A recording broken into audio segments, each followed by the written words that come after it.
Namaste and good morning. Welcome to the SolaAne.com Daily Brief, your daily dose of business news that matters. I'm your host Karan Mehta, and today is Thursday, April 16th, 2026.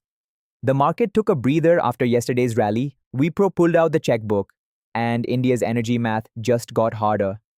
Let's dive in. First, today's top headlines.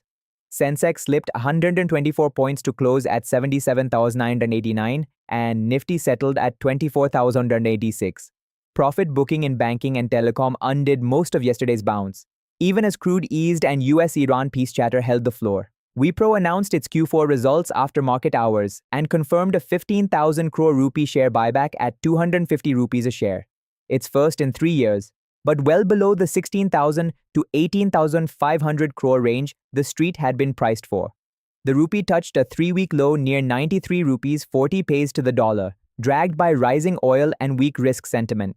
SBI's research team says the currency could bounce back, but only in the second half of FY27, meaning October onwards. And the center announced the MSME and Startup Innovation Summit and Awards on April 23rd at ITC Maurya in Delhi.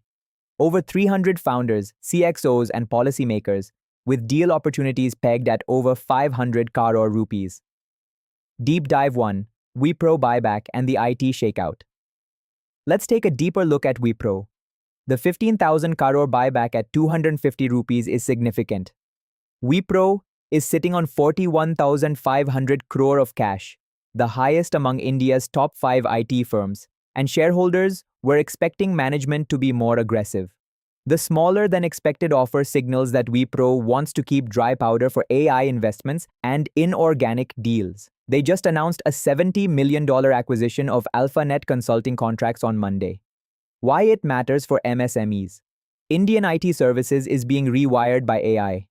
TCS has cut 12,000 jobs in FY26, and Wipro has slashed its fresher hiring guidance to between 7,500 and 8,000, down from 10,000 earlier. If you run a small business that supplies to IT parks, cafeterias, transport fleets, housekeeping or training services, your client base is shrinking quietly. Renegotiate your contracts assuming flat to down headcount through 2027 and start diversifying into financial services, global capability centers, and pharma R&D parks where hiring is still strong. Deep Dive 2, the energy squeeze just got real. Moving on to the bigger macro story. Two things converge this week. The Strait of Hormuz, where 20% of the world's oil and 25% of LNG flows, is under fresh blockade pressure from the US-Iran standoff.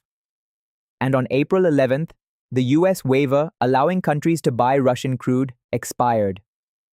India had been pivoting back to Russian barrels after Middle East supply got disrupted. That escape hatch just closed. What this means in numbers: every $10 rise in crude adds about $13 to $14 billion to India's annual oil bill and widens the current account deficit by 0.3% of GDP. RBI has already revised FY27 inflation up to 4.6%, almost double last year's 2.1%, and held the repo rate at 5.25 last week mainly because of this. For business owners, the practical impact: diesel-linked logistics costs are not coming down soon. If you're in food processing, textiles, building materials, or any export sector with thin margins, build a 5 to 8% input cost cushion into your Q1 quotes. Lock in fuel surcharges with your transport partners now. And if you import dollar-denominated raw material, hedge at least 50% of your next quarter exposure. At 93.40, the rupee has more room to weaken before any RBI defense kicks in seriously. So pulling it all together, 3 takeaways. 1. This is a profit-booking market, not a trending market. Don't extrapolate yesterday's rally. Keep your treasury defensive. 2. Capex is happening, but in pockets.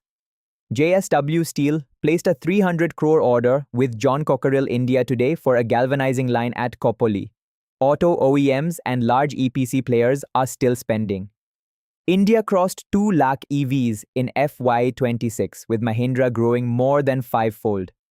If you supply components, fabrication, or services to the auto and steel value chains, push your sales pipeline now. 3.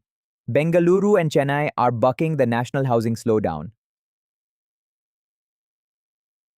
Brigade Enterprises just signed an 8.63-acre township deal in Ganjur today. If you're a small contractor, interior designer, or modular furniture maker, the South is where the demand still is. That's your solaaane.com daily brief for April 16. If you're thinking about buying or selling a business, head over to solaaane.com.